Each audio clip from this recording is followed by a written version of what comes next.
बोलो वृंदावन बिहारी लाल की जय। भक्तवत्सल भगवान की जय। कार्तिक मास की जय। हरे कृष्ण। आज हम कार्तिक मास के बारे में कुछ चर्चा करें। कल भी हम लोगों ने कार्तिक व्रत के बारे में चर्चा किए थे। जो कार्तिक मास है बहुत अधिक महत्व बताया गया।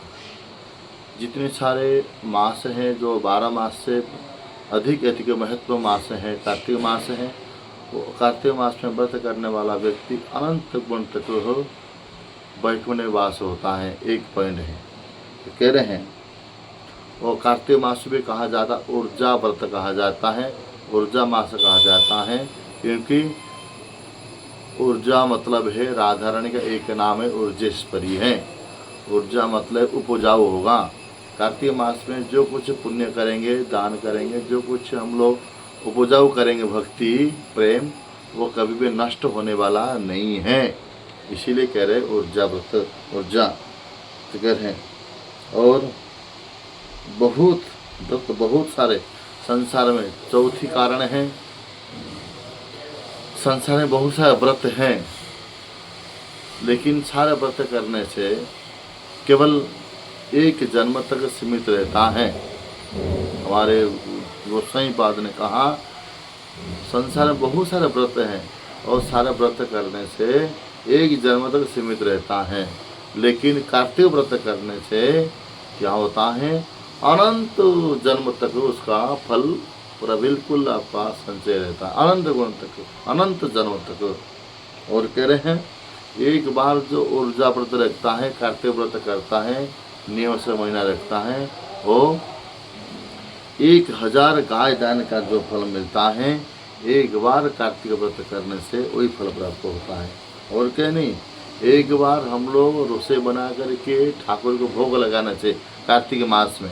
ये पूरे मास की बात नहीं कह रहे हैं, एक बार भी हम लोग भगवान के चरण में रसोई बना करके शुद्ध से सात्विक भोजन भगवान को भोग लगाने से तुलसी पत्ते के द्वारा, तो कह रहे हैं ब्रह्मा के जितनी उम्र है उतने दिनों तक हम लोग सुखी में जीवन जी सकते हैं। इसीलिए कभी उनका विपत्ति आपत्ति दुख नहीं आ सकता है। और भी कह रहे हैं हरि भक्ति विलास ग्रंथ में कह रहे हैं सारे तीर्थों का दर्शन करने से, भ्रमण करने से, नंगा पैर में कुछ बिना भूखा प्यास में रह करके संसार में सारे तीर्थ में दर्शन करके जो फल मिलता है, वो फल केवल एक बार कार्तिक व्रत करने से वही फल प्राप्त हो जाता है, हरिभक्ति विलास के अनुसार। और भी हरिभक्ति विलास के अनुसार और भी कह रहे हैं क्या, हाँ, सारे तीर्थों में, गंगा में, जमुना में, नर्मदा, सिंधु, कावेरी, यमुना, संसार जितने सारे तीर्थ हैं, सारे तीर्थ में स्नान करने का जो फल प्राप्त होता है, वही फल केवल एक बार कार्तिक व्रत करने से वही फल प्राप्त हो जाता है। और उसका क्या नियम है, तो कह रहे हैं हम लोग, हमारे शास्त्र में आज्ञा दी गई है ब्रह्म मुहूर्त में स्नान करना अनिवार्य कहा गया। ब्रह्म मुहूर्त में, कार्तिक मास में ब्रह्म मुहूर्त कब लगता है, हमारे जीवो गोस्वामी लिखते हैं अपना टिप्पणी में, कह रहे ब्रह्म मुहूर्त सुबह 4:10 से, कह रहे हैं 4:58 तक ब्रह्म मुहूर्त कहा जाता है। इसीलिए उसके पहले स्नान कर सकते हैं, उसके अंदर स्नान कर सकते हैं, उसके बाद ब्रह्म मुहूर्त नहीं लगता है। इसलिए आप लोगों को मैं प्रार्थना करता हूँ ब्रह्म मुहूर्त में ही आप लोग स्नान करना चाहिए। हमेशा तो ब्रह्म मुहूर्त में स्नान करना चाहिए। जो भी हमेशा स्नान नहीं कर सकते हैं ब्रह्म मुहूर्त में 4:10 से 4:58 के अंदर, तो ये कार्तिक महीना में कम से कम आप लोग हाथ जोड़ के प्रार्थना करता हूँ उसको स्नान कीजिए। और सुबह सुबह स्नान करके उपवास रहिए। उपवास का मतलब है भगवान के चरणों में मन लगाना। उपवास में समीप वास में रहना। उपवास में बिना खाए बिना पिए ये नहीं, उपवास नहीं है। तो कह रहे उपवास माने समीप, वास माने वास करना। ये एक महीना भगवान के चरणों में ही मन लगाना चाहिए। और संसारी उधर बात नहीं करना चाहिए।